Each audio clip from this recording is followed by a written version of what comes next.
first chance of the game. It's special. What a goal. Everybody talked about. Victory after rest. What's up? Arsenal home advantage confirmed as FIFA announces cup venue. The Emirates will host the final of the new FIFA Women's Champions Cup in February, with Arsenal set to compete for the title, winning the Champions League.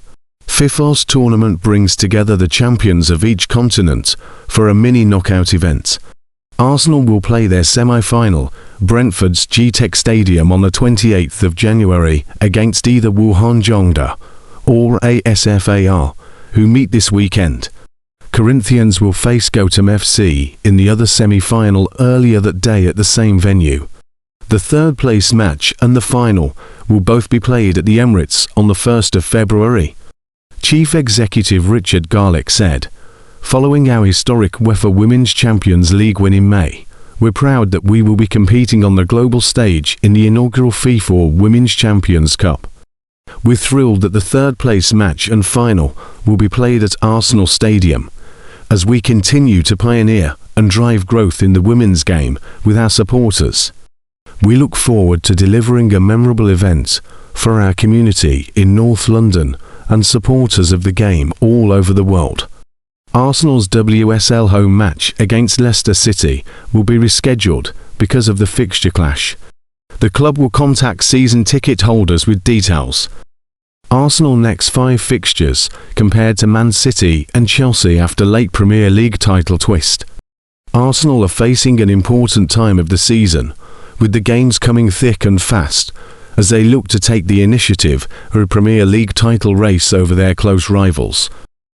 The Emirates Stadium played host to one of the most dramatic games of the Premier League season so far, in an encounter that many associated with Arsenal wouldn't have expected. The Gunners played host to bottom of the league Wolves, who had picked up just 2 points before their trip to London. While many perhaps expected a routine victory, it was anything but that, as Arsenal were made to work for their chances against the visitors.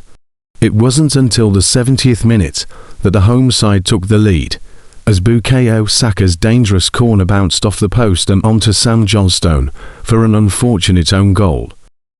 Wolves stayed resolute and seemed to get their rewards in the 90th minute, as Tolua Rokader flicked on an inviting cross into the back of the net. There was plenty of frustration in the air for the Gunners, as it seemed as though 2 points were going to be dropped. Arsenal's luck on the injury front is showing little sign of easing ahead of a hectic run of fixtures over the festive period. While the Gunners were able to welcome Declan Rice, William Saliba, Jurrien Timber and Leandro Trossard back from illness in the 2-1 win over Wolves, they lost Ben White midway through the first half. White's setback has left Mikel Arteta fearing the worst after his Arsenal side scraped past the Premier League bottom side at the weekend. The North London outfit required to own goals, including a 94th minute header into his own net from Yerson Mosquera, to avoid become only the third side to drop points against Wolves in the league this season. That result may prove to be crucial in the title race come May, but for now, Arsenal have a rare free week in the calendar before tackling a run of games, starting with a trip to Everton on Saturday. White became the latest Arsenal player to pick an injury as he limped off during the first half against Wolves as he pulled up and grabbed his left hamstring when trying to get back and stop a counter-attack.